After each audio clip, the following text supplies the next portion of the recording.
Olá! Vai começar mais uma série de exercícios na quarentena. E esse conteúdo vai para as turmas de nono ano. São exercícios comentados sobre Europa e Guerra Fria. Lembrando, gente, que essas são questões de concurso público, Enem ou vestibular, e a gente vai estar destrinchando essas questões, comentando, chamando atenção e dando dicas para como responder esses tipos de questão de múltipla escolha, com bastante atenção. E aí essa primeira questão nossa, questão número 1, é uma questão do Enem, levemente adaptada. Do ponto de vista geopolítico, a Guerra Fria dividiu a Europa em dois blocos. Essa divisão propiciou a formação de alianças antagônicas. Antagônico quer dizer o quê? Oposto. Então, formação de alianças opostas, de caráter militar, como a OTAN, que aglutinava os países do bloco ocidental, e o Pacto de Varsóvia, que concentrava os do bloco oriental. É importante destacar que na formação da OTAN, lembrando que OTAN significa Organização do Tratado do Atlântico Norte, então, na formação da OTAN estão presentes, além de países do oeste europeu, os Estados Unidos e o Canadá. E aí, veja bem, está escrito oeste europeu de propósito para você se confundir um pouco. Porque, em geral, a Europa Oriental também é chamada de leste europeu. É a mesma coisa. E comumente se chama das duas formas. Porém, a Europa Ocidental, embora seja a mesma coisa que oeste europeu, raramente aparece escrito desta forma. Tá? Então, quando se fala em oeste europeu, está se falando de Europa Ocidental. Reino Unido, França, Espanha, Itália, Alemanha Ocidental, Benelux, Áustria, Suíça, tá bom? Então, além dos países do oeste europeu ou Europa Ocidental, os Estados Unidos e o Canadá, formando a OTAN. Essa divisão histórica atingiu igualmente os âmbitos político e econômico, que se refletia pela opção entre os modelos capitalista, de um lado, e socialista, do outro. Lembrando, capitalista do lado da Europa Ocidental, OTAN, socialista do lado da Europa Oriental, Pacto de Varsóvia. Capitalista, países ligados aos Estados Unidos, socialista, países ligados à União Soviética. De cara, eu já digo que esse resuminho que eu fiz agora responde quase todas as nossas questões de hoje. Mas, enfim, essa divisão da Europa ficou conhecida como... E aí a gente tem 5 opções. Cortina de Ferro, Muro de Berlim, União Europeia, Plano Marshall ou Guerra Fria. Então temos 5 opções. Me responda agora, responde aí mentalmente para mim, no seu caderno, enfim. Qual você acha que está certa? Que já já a gente vai ver o gabarito. Mas antes da gente ver o gabarito, sim, porque esse tipo de correção, de exercício, a gente está sempre, mas antes, falando alguma coisa. Enfim, vamos olhar todas as questões. Todas as opções, perdão, de A a E. Uma delas eu quero cortar logo de cara, que é a União Europeia. E por que eu quero cortar logo a União Europeia de cara? Porque ela se trata de um período posterior à Guerra Fria, né? Posterior a essa divisão. Todas as outras quatro opções se remetem a este período que está lá no enunciado da questão, Guerra Fria. Então, Cortina de Ferro, Muro de Berlim, Plano Marshall ou a própria Guerra Fria. Olha que curioso. A gente está falando de Guerra Fria o tempo inteiro. Isso pode levar um aluno a rapidamente marcar a questão Guerra Fria. Mas repara, lá no início da questão, do ponto de vista geopolítico, a Guerra Fria dividiu. Então ele não está falando da Guerra Fria como um todo. Ele está falando da divisão que a Guerra Fria fez na Europa. Então eu estou falando de uma divisão. Uma outra alternativa aí, que é o Plano Marshall, é um plano econômico do período da Guerra Fria. A gente vai falar bastante do Plano Marshall hoje ainda. Mas não é a divisão, não é o marco da divisão. E aí a gente tem duas opções que são literalmente marcos sinônimos de divisão da Europa, que é a Cortina de Ferro e o Muro de Berlim. Qual das duas você acha que é a correta? Vamos conferir o gabarito? E o gabarito, meus alunos, é a resposta A, Cortina de Ferro. E por que não o Muro de Berlim? Porque a Cortina de Ferro é o nome que se dá à divisão da Europa, né? A gente fala que a divisão do mundo é a Guerra Fria. Na Europa, especificamente, ela recebe esse nome de Cortina de Ferro, em que eu tenho as fronteiras de vários países, de um lado capitalista, de um lado socialista, muita rede de espionagem né, por baixo dessa Cortina de Ferro. E o Muro de Berlim, né, ele seria uma questão que se encontrava especificamente na Alemanha e mais especificamente na cidade de Berlim. É claro que o Muro de Berlim era um símbolo da Cortina de Ferro, o Muro de Berlim era um símbolo da Guerra Fria, mas a divisão entre a Europa realmente recebia o nome de Cortina de Ferro. Tá bom? E aqui eu explico também mais sobre o Plano Marshall, enfim, sobre a Guerra Fria. Qualquer dúvida é só dar um pause e conferir. Qualquer dúvida também, meu jovem, você pode parar o vídeo e já ir lá nos comentários e fazer a sua pergunta ou o seu comentário. E já que você deu pausa no vídeo, você pode aproveitar para seguir o canal, se você ainda não segue, e para dar uma curtida aí se você gostou, se você acha que esse tipo de explicação funciona.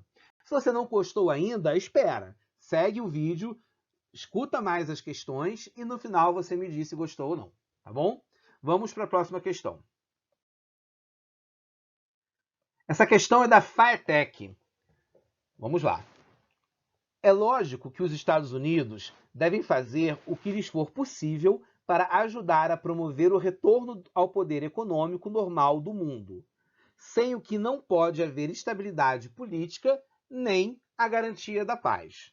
Esse texto está lá no inciso 5, ou inciso 5, parágrafo 6, do Plano Marshall, que foi redigido, então, em 1947.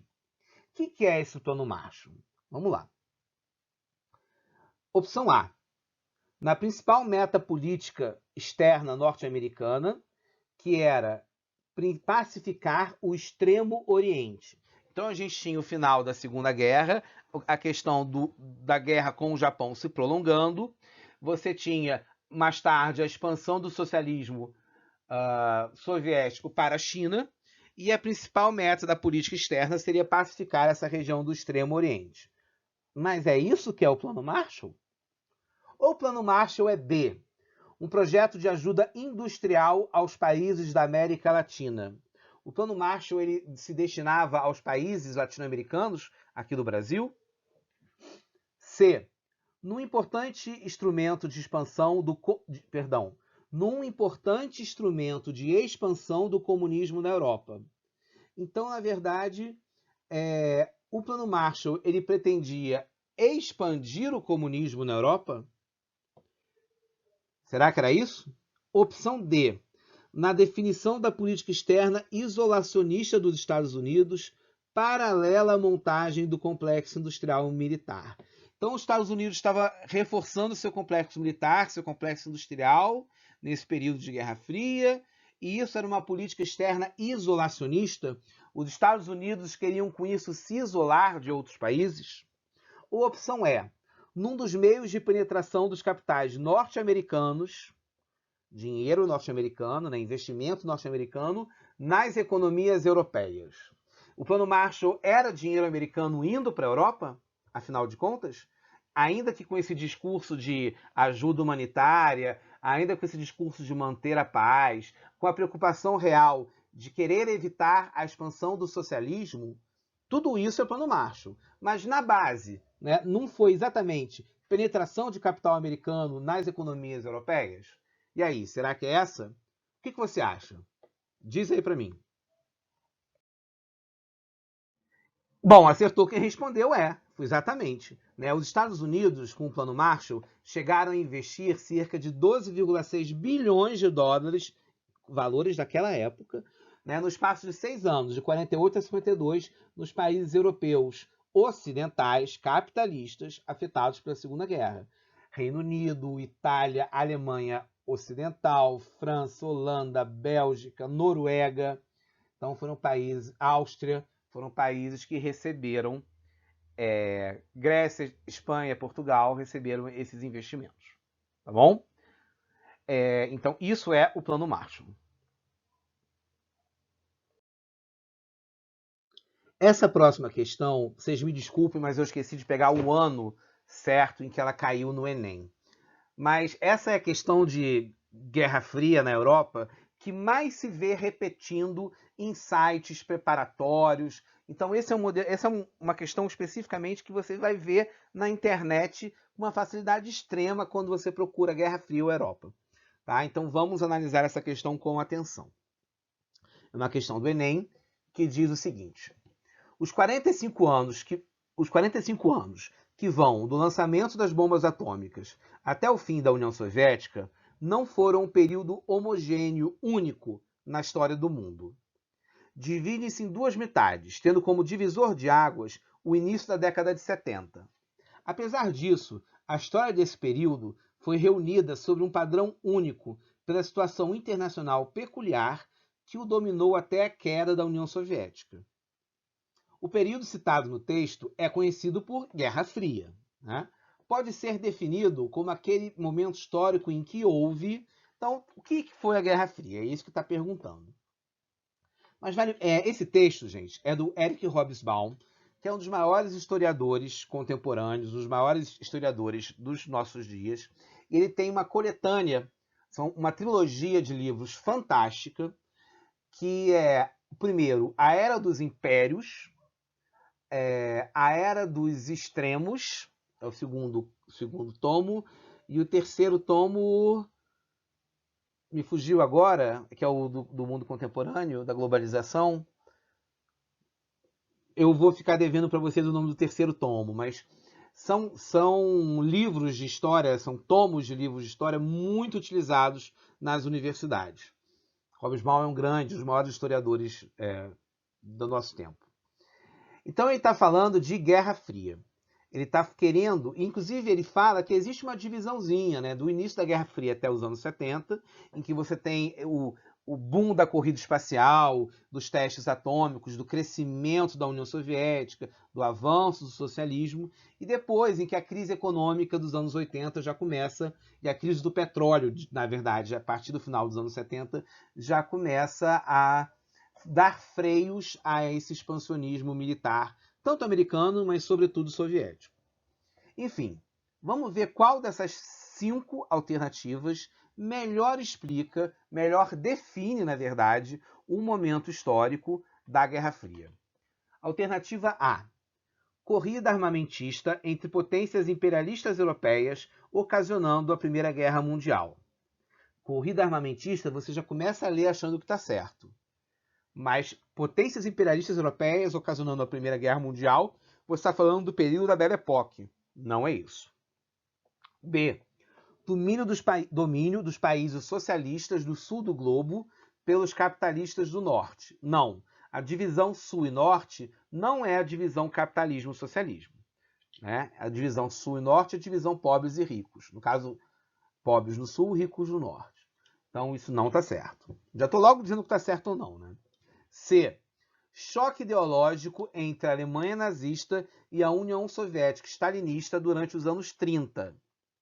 Esse choque ideológico ocorreu, é verdadeiro, é muito real. Mas isso não é a Guerra Fria. Isso é um período anterior à Segunda Guerra. E a Guerra Fria é o período posterior à Segunda Guerra. B. Disputa pela supremacia da economia mundial entre o Ocidente e as potências orientais como a China e o Japão.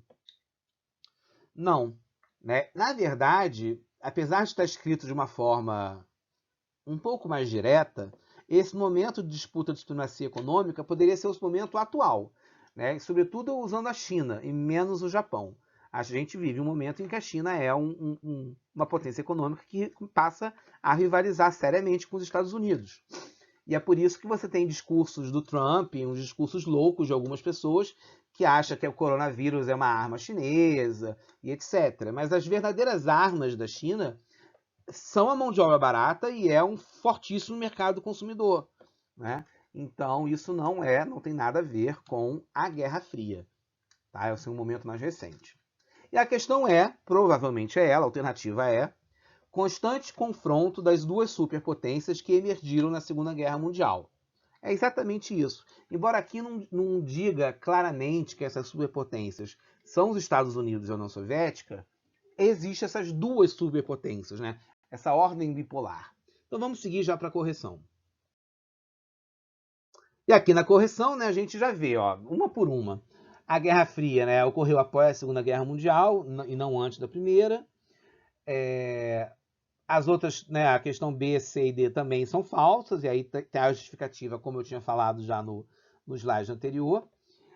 E aqui a resposta certa é a E. Né? Com o término da Segunda Guerra Mundial, os Estados Unidos e a União Soviética tentaram ampliar suas áreas de influência, pois os dois países se apresentavam como as duas superpotências mundiais, em virtude de suas estruturas financeiras e dotadas de armas nucleares de grande porte, né, de grande poder de destruição em massa, entre outros fatores. E só para lembrar, gente, que mesmo sem haver um confronto direto entre Estados Unidos e União Soviética, mesmo sem haver uma guerra direta entre esses dois países, eles se enfrentaram diversas vezes em guerras espalhadas pelo mundo, né? Como, por exemplo, na Guerra do Vietnã, em que você tinha o socialismo e o capitalismo se enfrentando, ainda que sem envolvimento direto da União Soviética, por exemplo.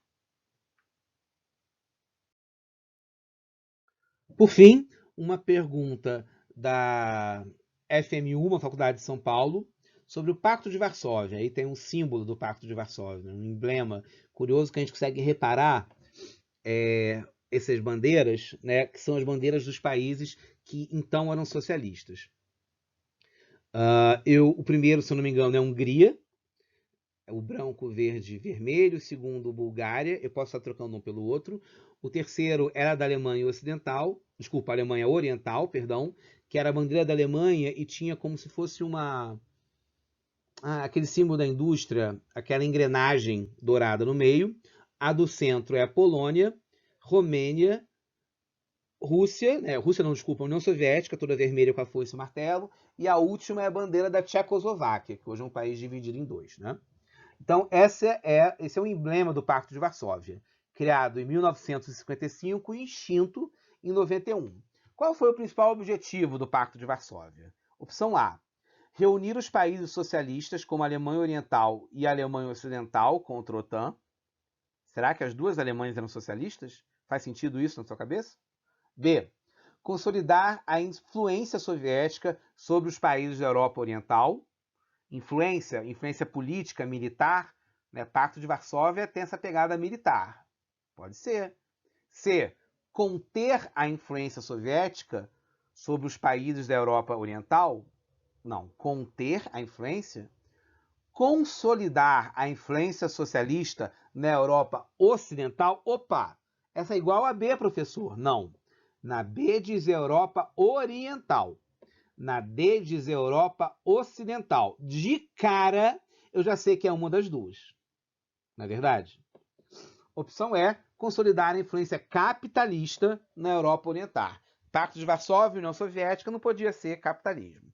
Então, essa consolidação do Pacto de Varsóvia, essa influência da União Soviética, afinal de contas, foi na Alemanha Oriental, letra B, ou na Alemanha Ocidental, letra D?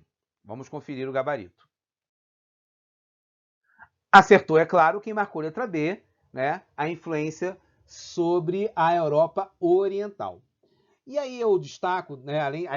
Aqui a gente tem o gabarito, se você quiser dar um pause e verificar, né? Tirar alguma dúvida. Mas o que eu quero destacar, na verdade, é que quando a gente fala de Pacto de Varsóvia e também de OTAN, a gente sempre destaca o caráter militar desses acordos. E essa questão fala de um caráter político. Mas esse caráter militar é justamente para garantir a estabilidade política, ou seja, existem forças militares do Pacto de Varsóvia para garantir que países de política socialista permaneçam com a política socialista. Existem jatos, tropas da OTAN para garantir que países com a política capitalista sigam com a política capitalista. Então dá para a gente usar essa expressão política para se referir à OTAN e ao Pacto de Varsóvia também. Ok? Vamos então para a nossa última questão. Essa questão é da PUC de Campinas, está adaptada. Eu tenho 2 textos e a gente vai depois falar do que esses textos se referem. Texto 1. Inspirado por razões humanitárias e pela vontade de defender uma certa concepção de vida ameaçada pelo comunismo, constitui também o meio mais eficaz de alargar e consolidar a influência norte-americana no mundo. Um dos maiores instrumentos de sua expansão tem por consequência imediata consolidar os 2 blocos e aprofundar o abismo que separava o mundo comunista e o Ocidente. Bom, diz que tem razões humanitárias, mas na verdade era para manter essa separação aí entre mundo comunista e mundo capitalista. Texto número 2. As partes estão de acordo em que um ataque armado contra uma ou mais delas na Europa ou na América do Norte deve ser considerado uma agressão contra todas elas e, consequentemente, concordam que, se tal agressão ocorrer, cada uma delas auxiliar a parte ou as partes assim agredidas. Que esse texto cheio de palavras de direito quer dizer é: nós formamos um grupo, o país da Europa e da América do Norte. Se você atacar um de nós, você está atacando todos nós, ou todos nós poderemos revidar. Então, o texto 1 fala de uma ajuda, e o texto 2 fala de uma questão de defesa e ataque, né? De uma questão de defesa, uma questão militar. Então, esses textos, respectivamente, vão indicar o quê? De cara, para a gente responder, a gente tem que pensar o quê? Se é militar, se é econômico, se é de espionagem, se é de corrida armamentística, e se é, sobretudo, do lado capitalista ou do lado socialista. Então, o primeiro fala de ajuda humanitária e auxílio econômico, né? Instrumentos da sua expansão. Não está claro no texto 1 a palavra econômica. Tá? Isso também é uma questão que pode deixar as pessoas na dúvida. Mas está claro que é uma questão de influência norte-americana, ou seja, algo do lado capitalista. E o texto 2 fala de Europa e América do Norte, então também do lado americano, e aí visivelmente de defesa e militar. Então, de cara, o texto 1 se refere ao quê para você? Pensa aí. E o texto 2 se refere ao quê? Eu acho que é mais fácil a gente identificar o texto 2. O texto 2, gente, ele vai se referir a uma organização militar ligada aos Estados Unidos. Em qual opção você poderia marcar pensando nisso? E aí a gente vai ver as opções uma por uma. Opção A, Doutrina Monroe e ONU. Professor, eu lembro que você falou de ONU. Perdão, gente. Tem um módulo só de organismos internacionais e tal. Então, se eu estudei tudo, eu sei o que é ONU. Mas doutrina Monroe eu não lembro. Não tem problema. Vamos ver. Você acha que ONU pode ser a explicação do texto 2? Não. Então, não é essa. B. Plano Marshall. Plano Marshall é ajuda econômica. Será que o texto 1 identifica isso? Pode ser. Está muito claro? Não. Encaixa? Encaixa. E OTAN? O texto 2 pode ser OTAN? Encaixa direitinho. É militar, é América do Norte e Europa. Então, de cara, essa alternativa B serve para responder. Mas a gente vai ver as outras. C. Pacto de Varsóvia. Pacto de Varsóvia é militar e é do Bloco Socialista. E a gente sabe que tanto o texto 1 quanto o 2 não são do Bloco Socialista. E Comunidade Econômica Europeia. CE, a gente não viu, mas a gente vai ver em breve, é uma das etapas de formação da União Europeia. Então, de cara, não tem a ver com isso. D. Conselho de Assistência Econômica Mútua, Comecon. Comecon, a gente viu que é do Bloco Socialista. Então, não pode ser o texto 1, porque o texto 1 fala da América do Norte. E Organização dos Estados Americanos. Professor, o que é OEA? Isso você não tinha me falado. Ah, falou sim, eu lembro um pouquinho quando você falou sobre ONU, mas eu não me lembro direito. Vamos ver.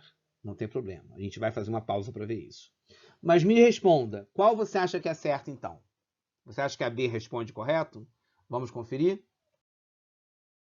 Exato, né, gente? É a questão B. O texto 1 fala sobre o Plano Marshall, que são os financiamentos vestidos, né, com uma roupa de ajuda humanitária, mas que tinha intenção, de estar fortalecendo os governos aliados, os governos capitalistas a se manter, no poder.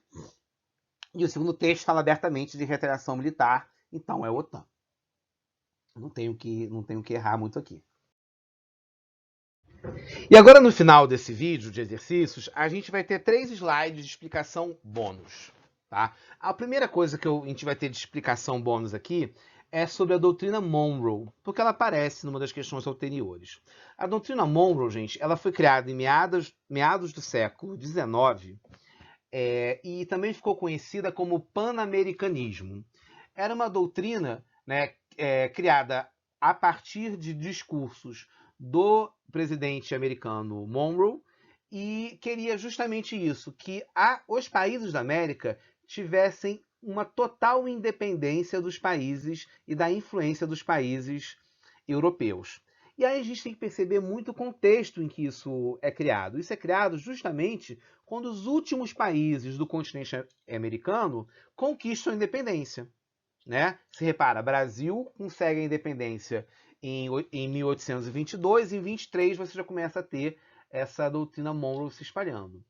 Então, foi uma tentativa de manter os países da América Latina como uma área de influência dos Estados Unidos. Isso começa, para você ver, muito cedo, em meados do século XIX, esta ideia, esta doutrina. Mas ela demorou muito tempo para chegar até os dias atuais, em que você tem essa forte influência dos Estados Unidos na América Latina.